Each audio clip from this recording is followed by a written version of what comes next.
Our guest here with us is a BYU grad who's been in the journalism business for over 4 decades, has been the editor of the Deseret News since 2016. We welcome our friend Doug Wilks to the Wise Guys. We've been hanging out in our green room listening to David Nixon, who you have a personal relationship with from years ago. And yeah, Dave was in Salt Lake City. I'm still in Salt Lake City. Yeah. But why are you bringing me on? You guys are riffing. You drop more names here. This is just this was the warm-up band for the main event. Yes, we're thrilled that you're here. Cougars are, and really what they're doing in the NFL. I mean, not that I'm here to talk about that, but to have stars in the NFL at different positions. Right? On so many teams. That's what's amazing. You might have had a lineman before or somebody else, but now you've got... We didn't even mention Andy Reid. Yeah, and Andy Reid is he's the best coach in the league right now. Number 3 all time in wins. And we didn't mention, and they're not playing as well this year, but Tyler Algier was a rookie running back that rushed for 1,000 yards last year. Yeah, that's amazing. And Jamal Williams led the league in scoring last year, and touchdown scored last year. Like, it's just like, it seems like BYU's guys that are in the league are all performing at a really, really high level. That's nice for BYU. I think it's great. It's great for the national profile. Great for the Deseret News. We love people are seeking out this content. Puka Nacua, we know we have to have Puka Nacua news every weekend because people want to see what did he do. Yeah, so, and really he's a great soundbite and a fun kid. Win, lose, or draw, and we got to know him, obviously, covering him at BYU, and same thing with all the others. Kyle Van Noy's back, having a phenomenal. Joins the team late in the year, and he acts like he's been there the whole time with the Ravens, who've had a chance to go to the Super Bowl. He came on the show and told us his whole plan, and then he did it. Like, he's like, I do not want to lay low all summer. I'm too old for camp. I'm going to lay low. I've told my agent, I do not want to do camp. I'll just lay low, and then something will come up after the season started, and I'll join a good team. And they're smart. They can play defense. They can see, and then they go to the right place at the right time and make the play. He's like, he is so good. All right, let's talk some football and get serious here. And we're going to start by going back to 1977. Yes. That's the year. During that year, Elvis died. Gas was 65 cents a gallon. Star Wars debuted at the movies. And a young Doug Wilks was a member of BYU's junior varsity football team. And you have said this was such a crucial year for BYU football and what it meant to everything since. How come? Well, look at what happened. So 1974, Title IX begins to come up. Scholarships get limited. It used to be, like when I was in high school, you knew that schools like Nebraska, Ohio State, USC, they were getting kids on scholarship and then putting them in a closet so that the competition didn't get them. So now the scholarship rules start to change. By 1997, you have in camp, you have Jim McMahon, Mark Wilson, Gifford Nielsen. Gifford Nielsen already had a national profile. You have Todd Christensen at running back. He later becomes great as a tight end for the Raiders. You have Bill Ring, who became a great running back with the Niners. Bill Ring's locker was right next to a guy named Gary Peterson. I don't know if you remember him. 6'4", 270 pounds. And 270 now is light. But back in those days, he had 30 pounds on everybody else. So you're on the cusp of something really, really amazing. And they're blowing out, they're winning 72-6, right? So everyone's looking at what are they doing at BYU?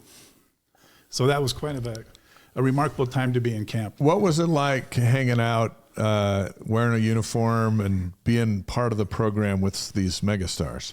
Yeah, so let me be clear. The people you have on this show are football players. I never played a varsity down. Yeah, but you played junior varsity, which is more than me. And I'm on this show every week. Junior varsity, you'd get together on a Thursday after practice. Lavelle would bring get ready to go play Air Force, right? Well, yeah, you just get there, and they say, okay. I mean, you're not scheming anything. You're saying, all right, who's playing this week? Okay, Doug, go. You're going to do punts. And then they have Bill Shefflin was a freshman that year. Bill Shefflin's claim to fame, of course, blocking the punt in the Holiday Bowl. Yeah. You had Mark and Steve Brady, who were from Tennessee. I don't know if anybody knows I remember the Brady twins really well. Twins. So you had a lot of guys coming in there. There was a quarterback in that year, too, Mark Heinrich from Saratoga High School. That's right. But, he's in there with, 3 NFL guys, so he moves on. There's no transfer portal. You either play or you don't. Right, but for a guy, the ladies don't know the difference between who's on the JV. Steve Young told us a JV football story. Because Andy Reid was coaching the JV team when Steve was a freshman. And Andy said, hey, we're going to go play these guys. But we got Steve. Let's run the option. So they went and ran the option with Steve. What you literally did that. It was playground football, and we'd beat you beat Air Force, you beat Dixie, Rick's College, we beat And you're just playing. Was Snow back? Did you go play Snow back in those days? Snow down in Ephraim. So Snow, Air Force had a JV program, Rick's College, all of those. All those guys. And so you had 6 games, and you're only a few years removed from freshmen being able to play, right? Jim McMahon came in and he punted as a freshman, but it's only like a year or two since they had that kind of eligibility. But, it was just an awesome time to be there, working with Lavelle, seeing, Glenn Tuckett, Doug Scoville, those are the guys who got me out of California, and they become legends. Dick Felt was the DB coach. I was the defensive back. Oh, I love Dick Felt. Did you? Yeah, one of my favorites. He was great, unless you weren't great. So what you're saying your is love for Dick is probably a little different from yours. than mine. Well, I went over and ran the prep offense a lot my freshman year for the first defense, and the defensive coach Fred Whittingham recruited me. And so Fred was always good to me. When the D lineman would hit me, he would like get all over him, and Dick Felt would be like, "Hey, you're giving us a good look." So they were really, really good to me. Yeah, and that's when I was a freshman too. We're running defense for the first team offense. So again, Gifford Nielsen, Mark Wilson, Todd Christensen. There was a great receiver named Mike Chronister. We know Mike well. Yeah. I still think he's one of BYU's best ever. He was ahead of his time too, because he's a big physical guy. He'd be a big physical guy now. I remember with his playing size. defensive back, covering him. And he'd be like a foot over my head. Yeah. He'd be like, where does this come from? He made one of the greatest catches that I've seen against, I think it was Kansas State, that in 1977. Didn't have YouTube. We go check all this stuff. You can see if I'm lying or not. No, that's like those are great. Those are great players. So you're on a bus, and one of your JV moments, you're on a bus. You're listening to Paul James. You're listening to Paul James call the BYU Oregon State game. Yeah. And I was in another part of the land listening to the same broadcast. So we were linked long before we've ever got to know each other. But that's the game that Gifford breaks his leg. Yeah, so we had gone up to Rick's College. It's the coldest day of my life, literally. I went on a mission to Sweden. Never as cold as it was up at... I can confer. I had a year at Rick's. I confer that's a different place. Yeah. The wind always blows there, right? Oh, yeah. It always blows there. I caught punts that day, so it's like, swirling and freezing. I'm a California kid. Right. It's just amazing. But anyway, we're coming back on the bus. We're listening to the game, listening to the broadcast. We had heard that Gifford was going to be on the cover of Sports Illustrated the following week. And then we hear, he's down, he's out, and they take him out. The bus is silent. I mean, literally silent, because he's hurt. Yeah. And then we get all the way back home. We hear, of course, he's done. It was crushing, heartbreaking. In practice that week, Mark Wilson did a great job, and then he goes out and throws 6 touchdown passes the next weekend. Yeah, right. But still, you're just heartbroken for this guy who is lifting BYU. Then Mark lifts it, and you're in the middle. You're in the middle of all this. I mean, that makes you unique. Well, the thing that was so great. I mean, this is about how the locker room looked here. We tried to make it vintage 1977. Yeah, I mean, you're just going in there. The weight room was old weights, Nautilus machines. Someone said, we might get a Nautilus machine. Your weight room was in the old Smith Fieldhouse, right? Yeah. And at the end of the basketball court, like through a couple of doors, Yeah, just weights, trying to do that. I mean, we didn't have separate film rooms for everyone. It's just like you're just playing ball. So it was great, but now I look at these facilities and I'm going, holy smokes. Well, and the facilities are phenomenal. The players are bigger and stronger. You mentioned like a guy like Peterson that was 270, and now you got Kingsley Suiamataia that's 6'6" and 315 and runs like a linebacker. Well, that's the point, right? Yeah. I mean, they're phenomenal athletes. I do feel like I was playing in the dark ages, but when we were playing, we thought we were just this amazing players. But now it's just amazing. We want, and you get exposure to a lot of things as you oversee everything that Deseret News is covering. This portal thing that's going on right now, we talked to Dave Nixon a little bit about it. It's changing the game. What's your thought about the transfer portal, NIL money? Where are we going with this? Well, Deseret News, we're fighting. It's costing us a lot of money, but we're fighting to get NIL records. Right? People are saying these are education records, and no, that's nonsense. Why do you want the records? We want the records because we want transparency, so it's not abused. Right. You have millions of dollars coming into players, or at least promised to players. What's it going to do for women's sports? Women's sports, they've worked so hard. Yeah. Now the disparity between men and women is going to be phenomenal, but it won't be if you can get transparency on that. If you can shine a light on that, you'll have some stars that are doing really well, but you need to have some some accountability in that space. Right now, it's all kind of done in back rooms, and nobody really. And you hear rumors, and so how did you go about? We've read a little bit about it. University of Utah, for instance, Utah State, these are state institutions. Is that your wedge to get in and be able to get this information? Yeah, I mean, there are laws, different laws that are in place to shine a light on public records, public money. It doesn't apply to Brigham Young University. I think BYU should release that as well. Just put it out there. They're going to look really good because they're not giving anybody, they're not giving everybody a truck. Well, people are, that's right. But it is having a tremendous impact. And now you look at the University of Utah, their second and third string quarterbacks are gone. So now you have Cam Rising, 7-year quarterback. Yeah. Okay. BYU used to get hit on the head for kids go on missions and come back. It's just 7 years, come back, make some money. Then they'll throw the keys to the car to Zach Wilson's little brother, right? Yeah. But everyone's calculating. Everyone's trying to see, can I get a better deal or can I go somewhere else? When I was there, I remember talking to Bill Shefflin. And I'd come back off a mission, and I see Bill in the library. So now he's a junior, and he's doing pretty well. And I said, how's it going? You enjoying it? And he says, coaches come up to me and say, well, we're bringing in a JC transfer. I don't know if you're going to play next year. So every step of the way, you're never quite the guy. There's always someone. That's how you keep your edge, right? They're supposed to recruit over the top of you. That's what we were all used to. So, but now could you do that if they're going to pay someone to come take your if job? You bring somebody in and you pay them, they're expecting you to take the job. So now they transfer. Yeah, I don't know how you do it. I mean, Stanford's in the dumper because they don't know how to do it with their standards. Right. I just don't know how you can move forward. It seems to me that the transparency that the paper is getting also protects the player who is promised a certain amount and gets there and doesn't get it. And then there's at least a public record of, hey, this place promised you $200,000 and you haven't gotten a penny, and this gives you some recourse to say, hey, this wasn't done on a handshake, and I came here because you promised me to pay me, and now you're not paying me. Right now, there's no recourse. Well, look at the truck deal, right? So those are truck leases. So media, we come along, others come along and say, everyone at the university, 65 cars given, or 85. What was it? I don't even remember. Something like that. It was like nobody brought one to my house. Every scholarship player gets a truck. All right, it's pretty brilliant. They're not giving them the truck. It's a lease. How much is a lease for a year? A few $1,000s, and then it's done. But without the transparency, you can't look at the deal. You can't see what exactly is happening. And what is happening in the women's game. I think Title IX, 1974, now you're here 50 years later. You better be really, really careful about what's going to happen to all the other programs except for football and basketball for men. Right. Yeah, that's going to be interesting, especially outside of the P5s, where there isn't as much money being thrown around from Fox and ESPN and CBS. P5 I get so angry about because it's just baloney. I remember when P5s first started. That wasn't part of the language. P5 is only people with more money. And then it became that for 20 years, and BYU gets left behind. BYU's been a phenomenal program every step of the way.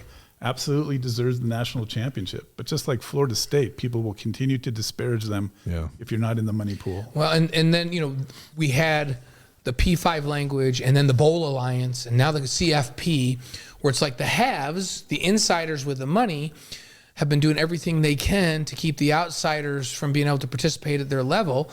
Are you concerned that with NIL and all of this, that the gap gets bigger now? Something's going to blow up. I mean, you can't have 1,000 people in a portal, and you do, and have the bowl system do what it does. Next year, it'll be 12 teams in a playoff, and people will take a pause. And then the year after that, something will happen. But every step of the way, this is going to be minor league team, and the NFL is going to have to get involved. I think within 5 years, you see the NFL doing something to establish a protocol, to establish rules. And college football is already different than we thought it was. It'll be something brand new, in my opinion. The NFL and the NBA are way more regulated because there's a draft, there's salary caps, there's fines that are paid. If you like, there's enforcement mechanisms. I never thought I'd see the day where I would say, yeah, professional sports is way more monitored, way more equitable than college sports. Well, do you wish you were playing now, or are you glad you played when you did? I know it's kind of a bizarre question, but well, Robert and I, It's hard to say Robert and I. Yeah. Right? So it sounds like I'm saying Robert and I. He and I talk about it all the time. Sounds like a town on the North Shore. He always says to me, Blaine, you were 30 years ahead of your time. The big hang up on you always was, hey, you're only 6 feet.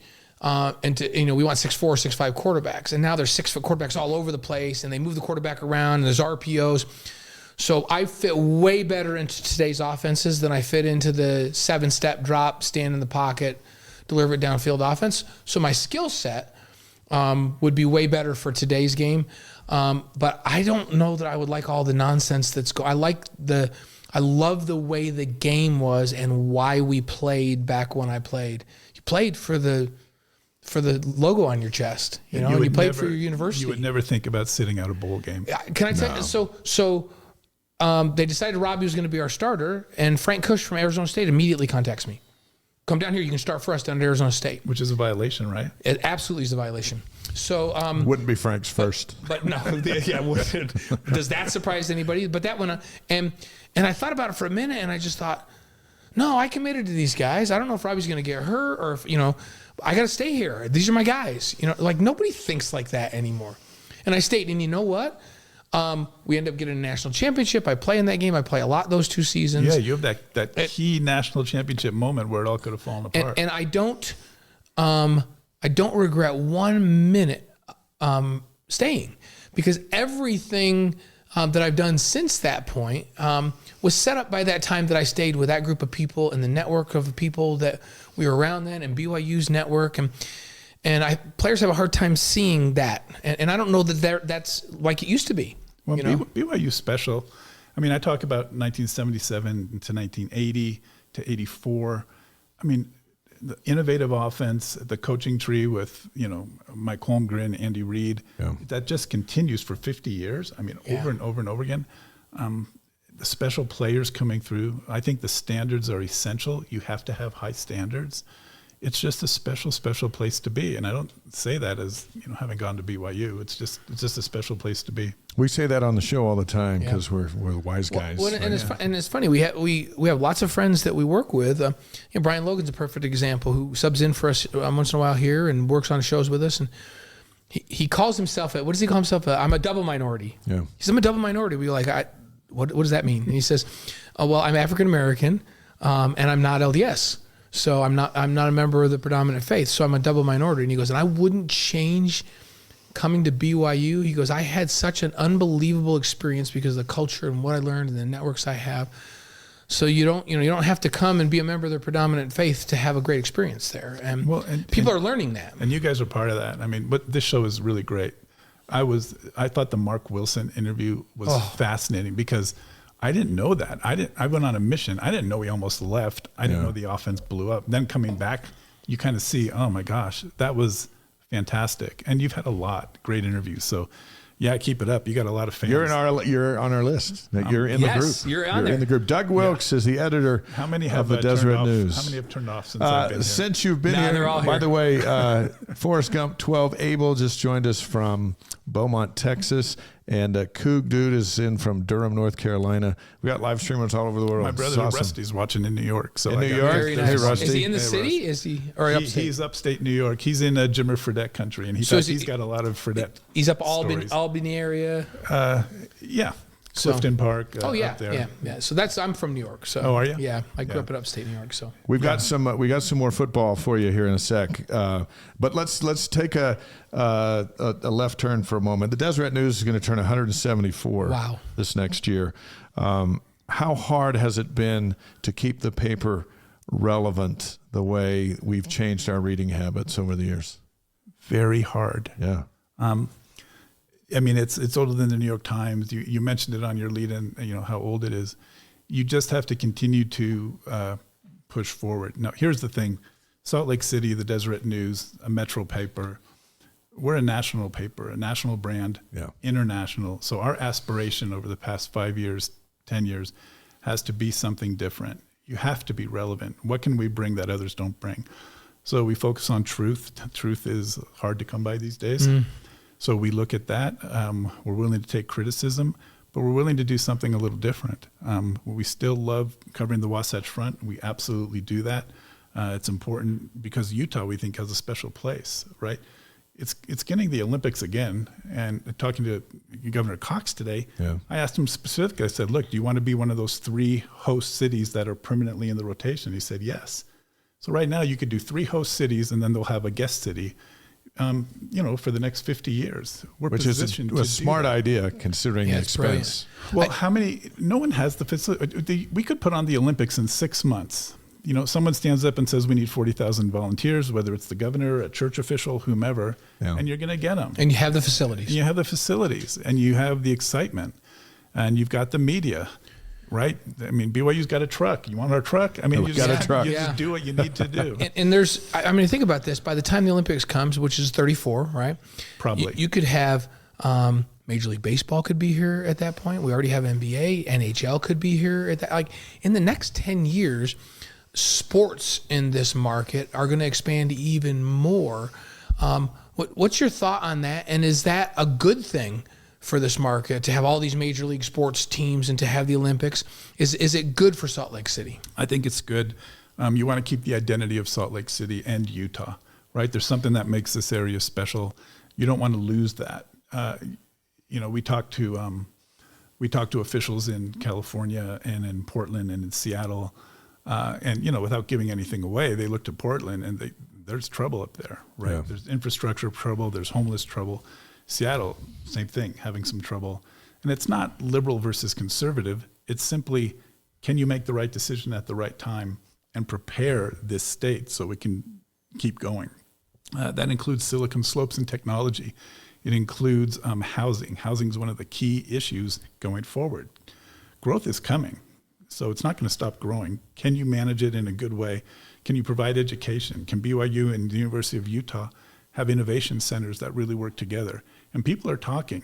The rivalry is one thing, but the college presidents like each other. Yeah, they get along a lot better than people have any idea. Than the fans do. Yeah, and as a fan base, I get snarky every now and again, but I live in Salt Lake. Most of my friends are on the Utah side. Yeah, you have to defend yourself. But it's a fantastic university. And they're great people up there. So, yeah, I still bleed blue, but there's a red cut in there every now and again too. Listen, the history of the paper, the printing press comes across the plains with the pioneers.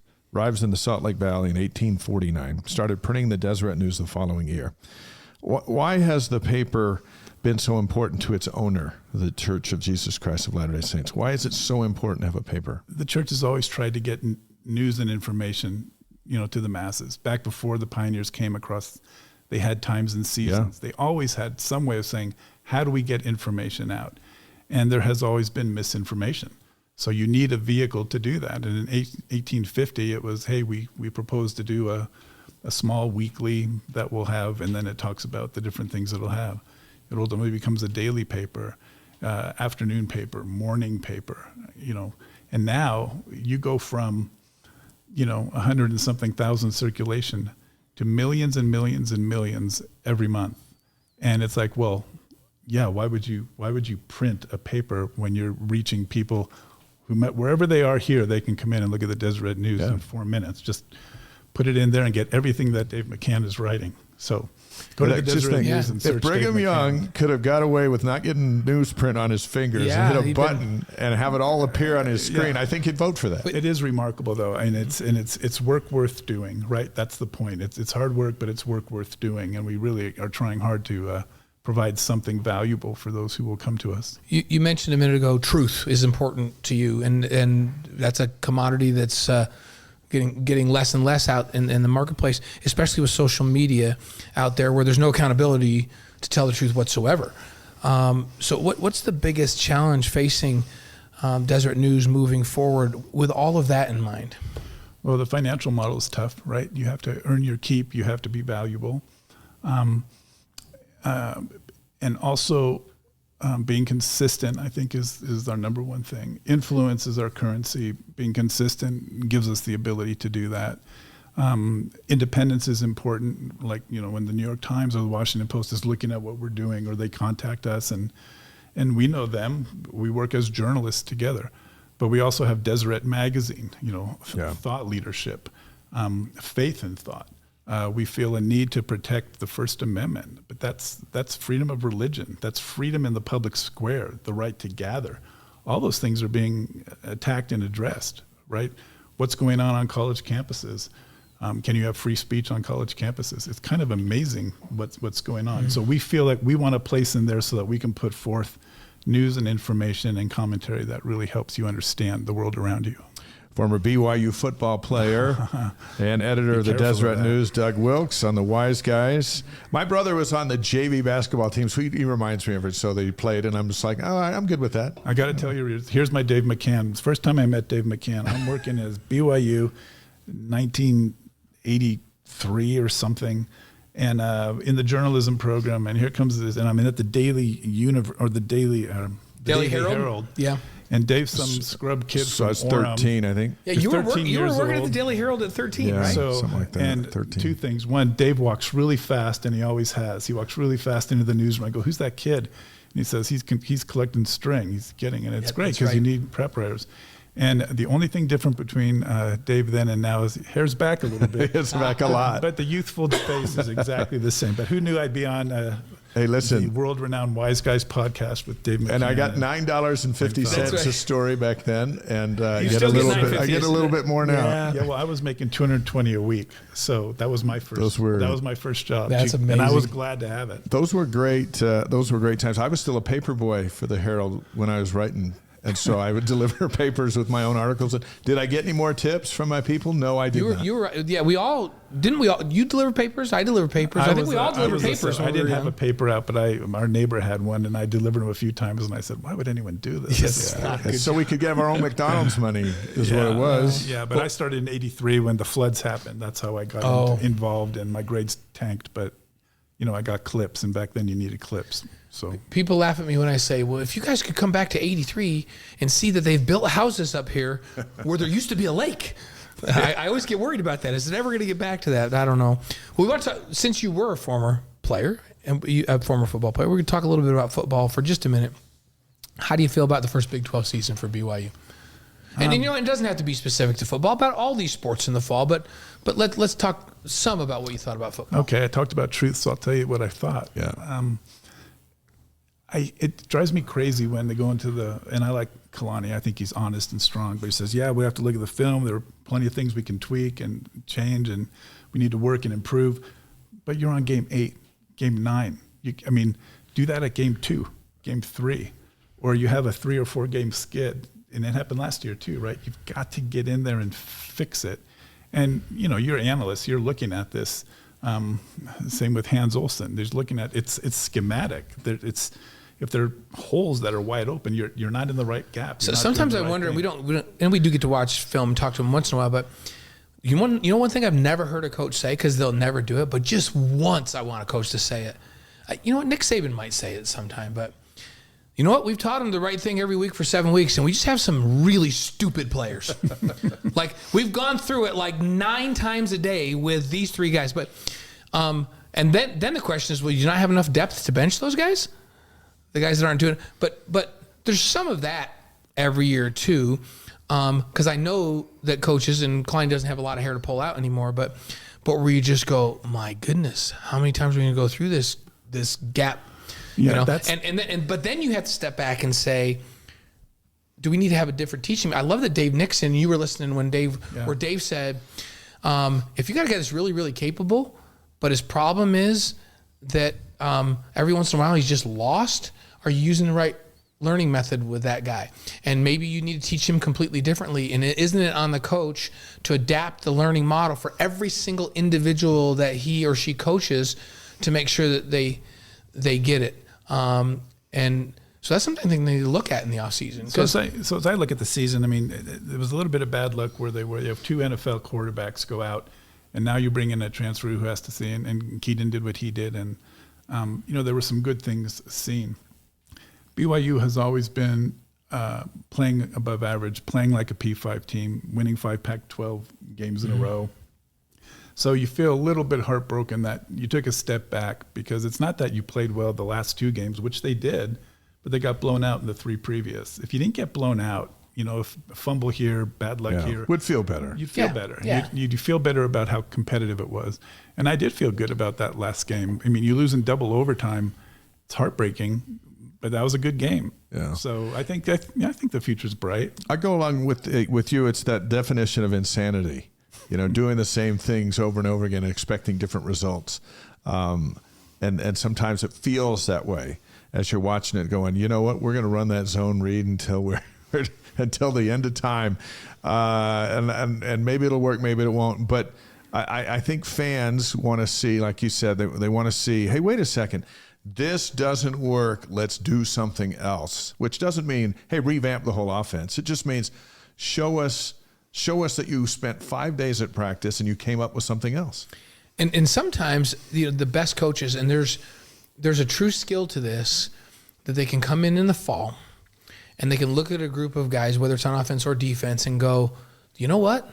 The strength of this group of guys is this. So we're going to have to tailor what we do to that. I know I really like to run this, but these guys really don't fit that. They're better fit for this. The best coaches in the country are the ones that can just tailor it a little bit one way or another. You have your core of what you're going to do based on the skill set of the guys that you have. And the ones that do that have success year after year after year, because you don't always get exactly what you want when you're out recruiting. Well, and you've got... In the NFL, you draft what you want. You got to get 3 yards on first down, right? I mean, that's what was so infuriating about the Oklahoma State game. Second half. And all right, you went 3 and out on that first drive, but now over and over again, okay, pass play incomplete. I think I heard you both 6 talking times. about this. Yeah. 6 straight first downs. It's just 6 straight second and 10s. And I get that they're trying to have faith in their guys, but that part's really hard. Yeah. But they're in it, and next year's BYU Utah game is going to be pretty fun. It's going to be awesome. Eric Wade, our friend from Singapore, says Daily Herald paper boys unite. It was cheap labor, but teaches you that the news never sleeps. That's awesome. That's true. I think back in the day at the Daily Herald, the news did sleep because it was we didn't have 24-hour cable news keeping the thing going on and on and on. Has that been good? The news and information is good. Is the 24-hour news cycle now? It was such a game changer on television, and then we stopped reading papers. Well, it's good. It's good when you need it to be good. It's good when there's a national crisis. Yeah. It's good when there's a war you need to pay attention to. It's good when you need to hear the president speak. It's not good when all you have is a show and you have a producer for every hour show or 3-hour show, and they're all doing the same thing. And if they're stuck, they're putting a panel of journalists on. So you see the same 3 journalists talking about the Ukraine-Russia war, and then they'll be on there talking about the deficit. And they don't know anything about one of those. So that part drives me crazy. I mean, talk to people. It'd be like me talking about, here's what the national championship game was when I'm sitting next to a guy who was in there. Yeah. It's like, why would you do that? So that part of it is not great. And then I thought that the news industry changed during COVID and President Trump's run when it just became cheap to get a room full of people together and have a moderator and a fight every hour all day long. And if you watched one channel, you felt this way. And if you watched another channel, you felt that way. And then when you met up with somebody at Costco, you got into a fist fight. Well, media is still trying to deal with it. It's, they call it both sidism. Well, is it objective to have both sidism and there's a debate in media? Well, no, you got to find out what the truth is, or you need to save democracy. And if you think that Trump or Biden or whomever is hurting democracy, then some, usually the younger journalists, are going all in to try and defeat that person, which is not the tenet of journalism that I grew up with. Right. Yeah, so that part's difficult. Both broadcast journalism majors, and it's just like so counterintuitive to everything that we were taught in our training. Right? It's just like, we got to present balance and try to find truth somewhere in there, and not really inflect our opinion on it. Yeah. But that's not the way it goes anymore. Well, not in those formats. And if you start complaining about Donald Trump, the person you're speaking with will start complaining about Biden. Right. And you'll both have something to complain about. So why don't you not complain and say, okay, well, what can we do that we agree on? Yeah, what's there to do? And that's what Governor Cox is doing. Disagree better, try and get it. Yeah. But hey, this has been fun at a time. I mean, I go on the Hinckley Report or some of these other brainy talk shows, and I'd much rather come talk 1977 freshman BYU football. That's because we're stupid. We're not the brainy talk shows. Hey, so we'll bring you back to sports. This is like talking about your high school football career. Hey, It's look, we talked about football. What about the rest of BYU's fall sports? You know, women's soccer and women's volleyball. And hey, surprisingly, because basketball starts in the fall, what about this basketball team right now? Well, the basketball team, and I like hearing your calls. I'm going, what are these two football guys doing calling basketball? But you do a great see you job. tomorrow Hey, night. we called basketball at UNLV too, both of us. I didn't know that. That's great. Incidentally, trivia question. BYU had a 17-game win streak back in 81 or something. UNLV came into Cougar Stadium, threw a pass over into the corner and broke that. Sam King was Sam the quarterback. Do you remember that game? Yeah, I think Steve threw 5 picks. Yeah, Jim was out. Jim missed that game. I was at that game. Came over the DB's head. Had a I know minor the injury DB, that but kept I him won't out 2 mention games. him. Utah State and UNLV that year. I was on the team that year. But that's how good BYU was in those years leading up to the national championship. 17-game winning streak, winning by huge margins. So if you lost a game, it was like, wait, what? Yeah, We what lost just a happened? game. Well, Yeah. in your mind, you would go, well, that's an aberration. We don't know what happened, but Yeah. that will never, ever happen They still again. talk about that in Vegas. My favorite, the sport I watch is Sandusky was the wide receiver, Jimmy Yeah, Jim Sandusky. He Sandusky. was good. he was good. Yeah. Tom But I Homo like- was back there trying to defend passes. Yeah. Wasn't his Well, I have best a Tom day. Homo story too. I come back from my mission. I'm in spring ball, and they moved me from safety to cornerback, and I can't play cornerback. I have no footwork, no anything, and I got hit, and I thought, oh my gosh, I just forgot how hard it hit. But Tom was a defensive back. He won't know me or my name or from anything. But He knows you're the editor of the Deseret News. Well, he does now. We have an editor. This sounds stupid. I'm the executive editor, but I don't want to. You're in hurt charge the- of the editor. with All the right. editor. So Okay. we have both. But he's saying, Doug, try and do this, and he was showing me footwork and everything. So I got a view that this guy's going to be, he's going to be a coach. He can be a coach. He's going to do something. And you ended up having Tom Homo, Bill Ring, all at Stanford, then at under Bill Walsh. Yeah. And then BYU is something. Nobody does Hey, that. Right. They have people there. If you didn't see Tom's, we had Tom on the show for more than an hour, right? Wasn't it about an hour? That's great. And when he told us about when one of my favorite stories of the whole 2 years was Tom telling us about when Dion signed, and he didn't know about it, and he went in to coach and said, "How am I supposed to coach Deion Sanders?" I did see that. It was really fun. Well, just think about backing up Ronnie Lott and getting 3 rings, and And then he got a 4th as a coach. It's more than amazing. anybody in school history. Yeah. Did you ask him what happened at Cal? Because that doesn't make any sense that his career, we would have that 1 year at Cal. I've talked to him in private a lot about it, and they did a phenomenal job recruiting. And he said that earlier he needed to recognize there were some changes that needed to happen on the staff, but he was too loyal to the guys that kind of been there. But before, was it Mooch that left, Mariucci that left and left him that? Yeah. And that he knew that things needed to be changed, and it just kind of crumbled in on him. And if he could go back and do it over again, he would be more proactive and make those changes. By the way, probably the best group coming out of BYU right now is the women's track and field stars. They have pros now with Courtney Oh, my Wayne goodness, they're great. and Anna Camp Bennett, and I'm missing one. Connor Mance is Connor Mance is fantastic. he's one of the top- and you got the Steepler now, who's Yeah. who won the national championship. That's phenomenal, and they're all Utah guys. Yeah. I mean, they're It's amazing. homegrown people. So and women's soccer is like they just every year are putting somebody in National Women's Soccer. Yeah. League. that's right. Ashley Hatch is right there, seeing if she gets On to the national team, Olympics yeah. or not. It's as you look at the Big 12 and year 2, even though half the sports are still in year 1, but this has been such an interesting thing because you mentioned football gets all the attention. So 5 and 7 wasn't great. 6 and 6 for some reason would have been Felt so way much better. And then go in a bowl game and be 7-6 would have felt great. that's Sort of too bad about the bowl game. But as a whole, BYU on a competitive level in the Big 12 is competing like it's always been in the Big 12. And now Texas, which has been their nemesis in volleyball and in the conference champion in football, and they're tough in women's basketball. They're tough in every sport. They are who they are. They're leaving.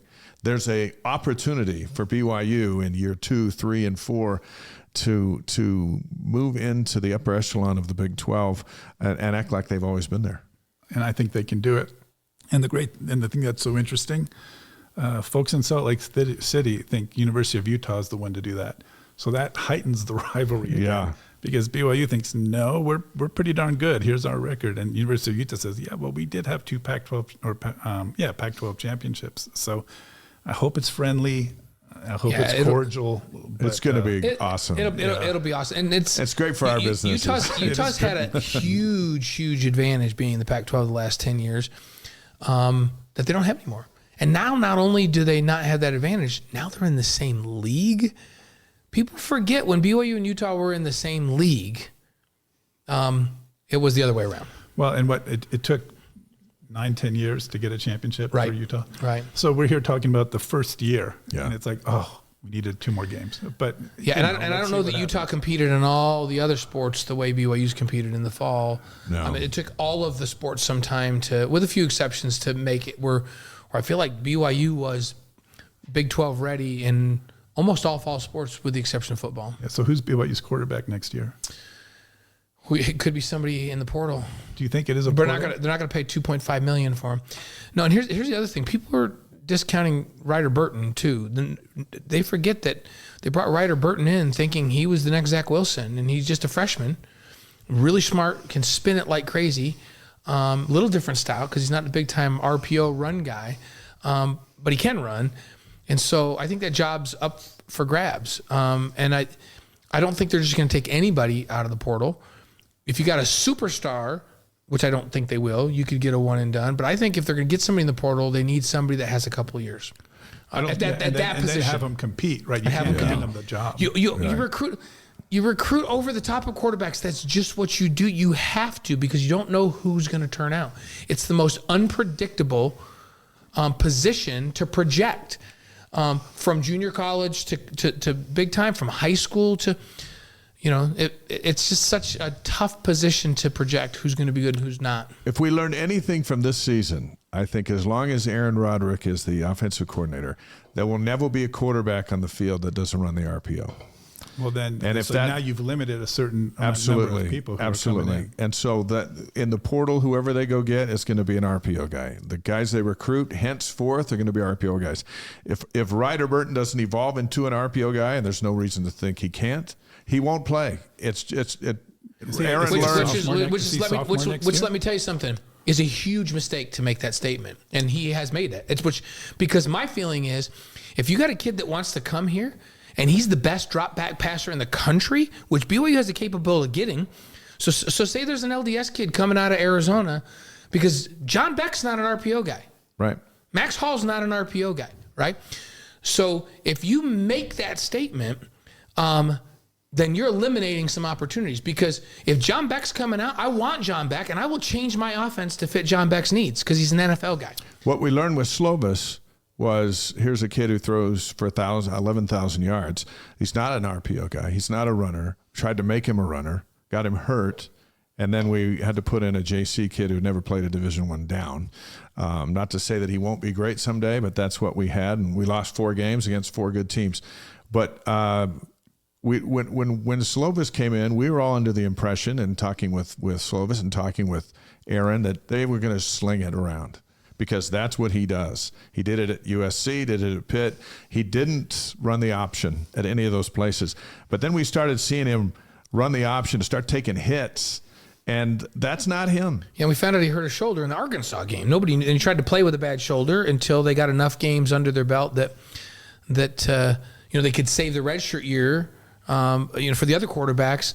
But look at Oklahoma State's quarterback. He's not an RPO guy. Yeah, one and done. He's a big throw it around guy. I mean, it's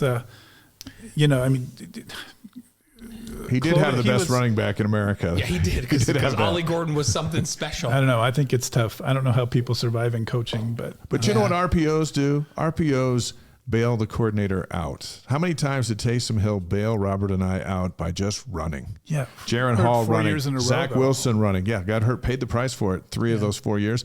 But back up, nobody's open, you run, and everyone thinks the offense is clicking because it's first down. You've got to get the first down. That's why Jake Heaps couldn't get the first down. That was the problem, right?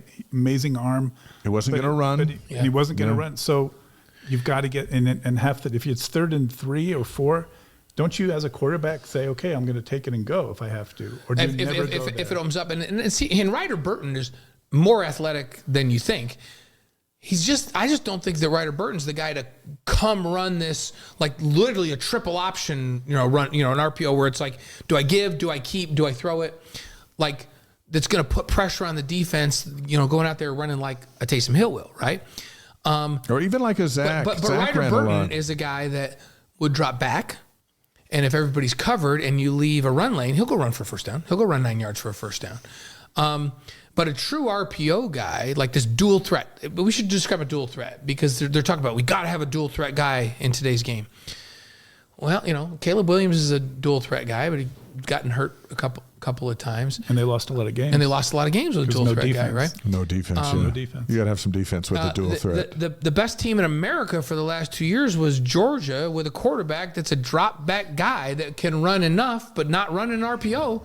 But you know what they do? They put big offensive lines in front of them and great running backs behind them. I think BYU needs to get back in the business of dominating the line of scrimmage on both sides of the ball and being able to run the football when they want to run the football, play action pass, and throw the football. Well, now you sound like Steve Young, right? Yeah.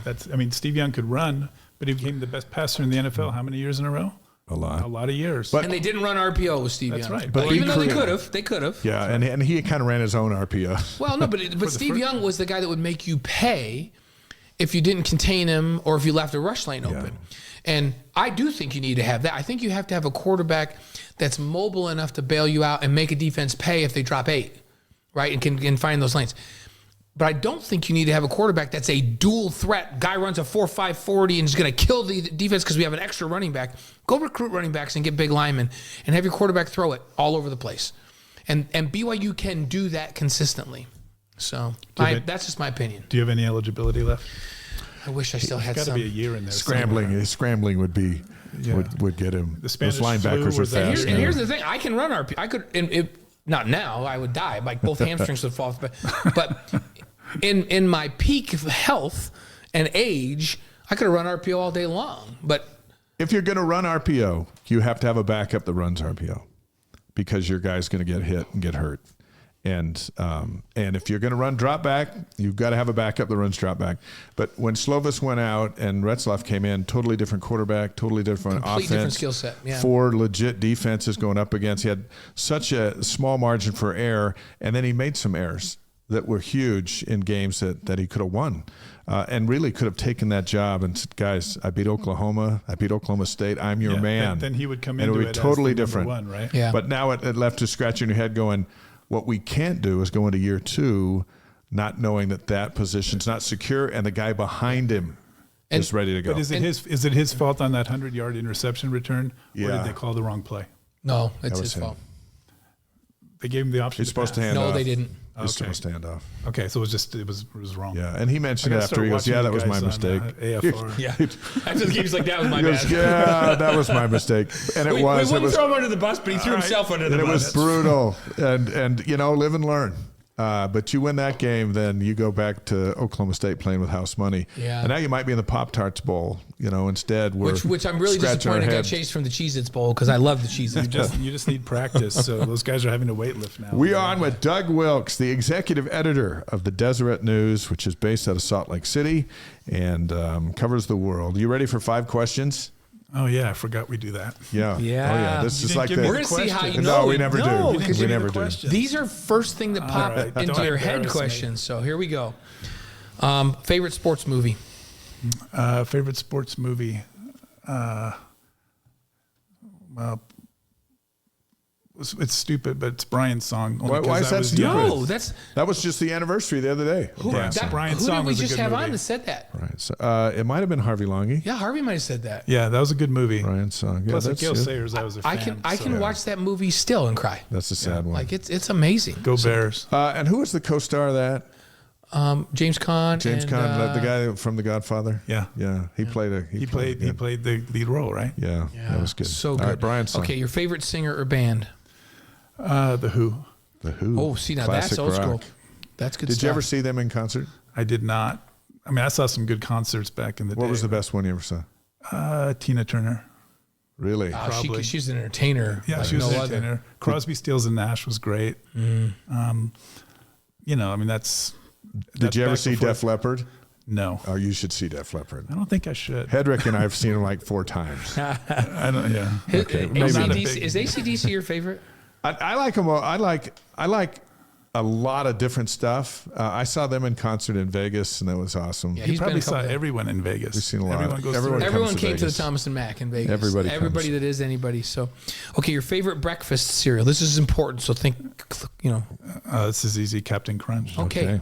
That's Dave's. I had that this morning. It's very good. And you don't do the Crunch Berries or the peanut butter. You just do the straight Captain Crunch. Crunch Berries are an abomination. And it doesn't hurt the top of your mouth, the roof of your mouth. It does, but in a good way. But it's worth it. It's worth it. Okay. It's like scratching a mosquito bite. You know, it's not. It feels good right at the start. We don't make fun of anyone that picks a sugar cereal. Anybody that picks a healthy cereal, we can't. Well, if I pick a healthy cereal, I'm going to go home. My wife's going to go, "You lied." Yeah, exactly. I wrote a column once at Rick's College for the Scroll when I was a student there about how Captain Crunch rips the upper roof of your mouth off, but it's worth it. Yeah. For the second week in a row, my pre-show meal was Cinnamon Life. So there you go. Right, that's good. How about your favorite story to report? The favorite story you've ever reported on? It's a great question. Probably favorite one was when I was a young reporter and they were bringing remains home from Vietnam of a Benjamin, Utah by Spanish Fork flyer. And I got to know the widow and got to know the family, and they buried him on a hill. It's either Spanish Fork or Benjamin, but it's a hill. It was cold. It was just the family. And it was moving to me. And to report that and think, I can't screw this up. I have to report this right. Yeah. And I was really, really young, but it was so impressionable. There have been other really sort of more significant stories, but to the family, nothing more significant. And it taught me there's no small story. Yeah. You know, so that was a good story to And do. when you were done, did you feel like you told his story? Yeah, and hers. Her stories. They had, you know, the hands of the kids around the sidewalk, and she hadn't heard for, I mean, this is, you know, Vietnam ended, 75? Yeah. This had to be like 80-something, 85, maybe something like that. Mm. So it had been years without him, and they found the remains, and they brought him back, and yeah, it was pretty emotional. And that's so long ago, but that helped form how I approach news. So that's why that was so important. There's no small stories. I love that. Yeah. I remember when Andrew was 18 months, he almost drowned, and gave him CPR and brought him back. And we're in the, my wife was at the hospital with him, and I was at home with Madison, and we were watching the news that night, and our story came on. Now, they couldn't get in the neighborhood because it was gated and all that stuff. So they shot the outside of it and this and that, and talked about the first near drowning of the season in Las Vegas. And it was traumatic. The whole thing was traumatic. But then watching my trauma on TV, no one knew it was us. I just remember watching that, and then the world changed a little bit. It's like those stories were then the hardest to ever report on the news, even if it was 20 seconds. Yeah, but the fact that you knew that was important. Yeah, you lived it, and then you also realized the viewer or those who experience it, it's actually their crisis, not your crisis that you're reading about on TV, trying to get it right. And that was just very profound to me. I'm listening to my own crisis on the news. And I had the luxury of no one knowing it was us, but just that responsibility of treating things a certain way when things go bad. That was a profound moment. That reminded me of that. You have to take it. You have to take it seriously. You take the news seriously. You don't take yourself seriously. Yeah. And you were really great at this at KSL, where you would, if it's a light moment, if it's sports, if you're having fun, great. But you know you can't do that for every story, and you have to be aware of the impact. Yeah, absolutely. And our last of the 5, your favorite BYU memory. Doesn't have to be sports related at all. Just your favorite BYU memory. Wow, favorite BYU memory. I had stopped playing football. I stopped in the spring. And my father came over from London, and we went to San Diego to watch the Holiday Bowl with Jim McMahon and SMU.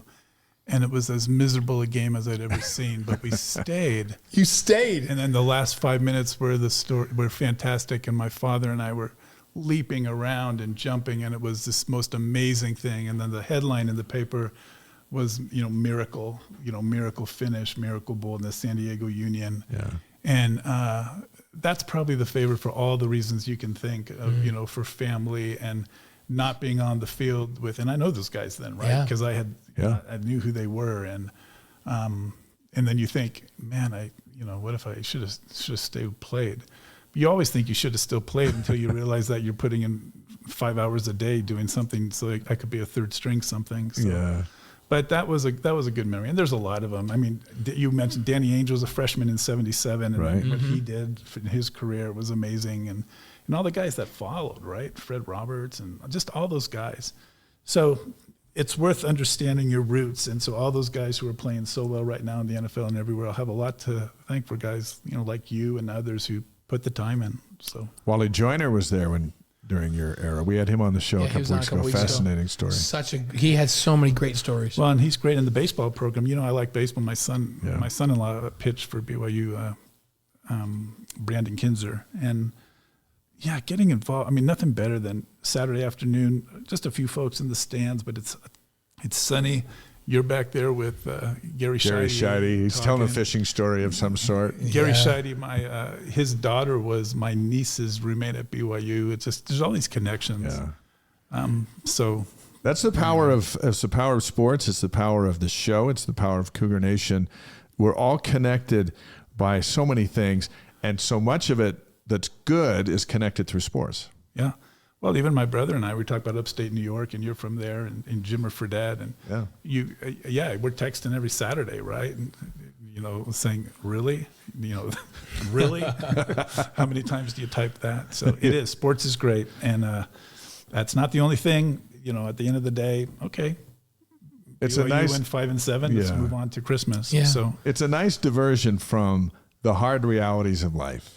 And sometimes it gets too extreme and you have to pull back a little bit. But for the most part, when sports is kept in check, and my wife reminds me of this all the time, if it's kept in check, it's fun and good and enhances our experience. And if it gets out of hand, then it gets stupid.